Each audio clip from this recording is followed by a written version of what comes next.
Dalam perencanaan keuangan ada yang disebut sebagai piramida.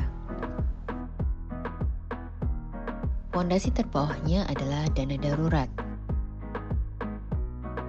Dana darurat ini ada yang disebut sebagai dana darurat jangka pendek dan dana darurat kehidupan. Dalam dana darurat kesehatan ada 3 fungsi. Karena sakit bisa sembuh, sakit bisa tutup usia, dan sakit bisa tidak sembuh dan tidak produktif. Jika mitra andalan terkena kanker misalnya, maka kita sakit dan tidak sembuh serta tidak produktif. Dalam kondisi demikian, ada biaya yang terlihat dan tidak terlihat.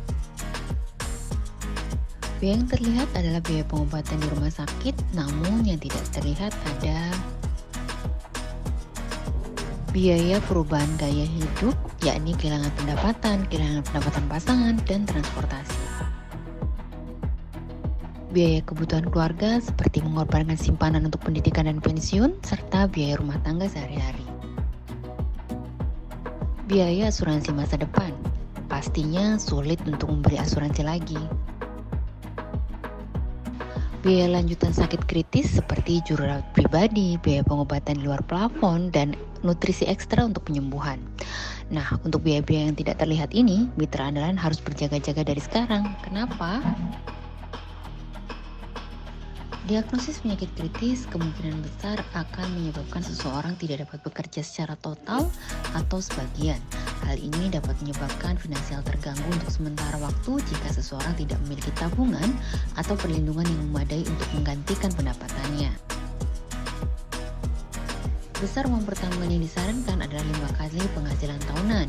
Perlindungan pendapatan selama 5 tahun akan memungkinkan seseorang memiliki periode istirahat dari pekerjaan dan fokus pada pemulihan mereka. Ini ada mitra andalan bernama Anissa yang saat usianya 25 tahun diberikan proteksi penyakit kritis oleh orang tuanya dengan masa pembayaran premi selama 10 tahun. Saat Anissa terdiagnosa dan harus tindakan angioplasti di usianya yang ke-45 tahun, maka Anissa akan mendapatkan 25% dari uang pertanggungan penyakit kritisnya sebesar 1 miliar. Dan apabila Anissa ini bertahan hidup sampai dengan usia 85 tahun, maka akan cair uang sebesar 750 juta. Dan untuk manfaat ini, orang tua Anissa cukup menyisihkan sebesar 24,3 juta per tahun selama 10 tahun atau totalnya 243 juta. Artinya benefitnya adalah 4 kali dari premi yang orang tuanya setorkan.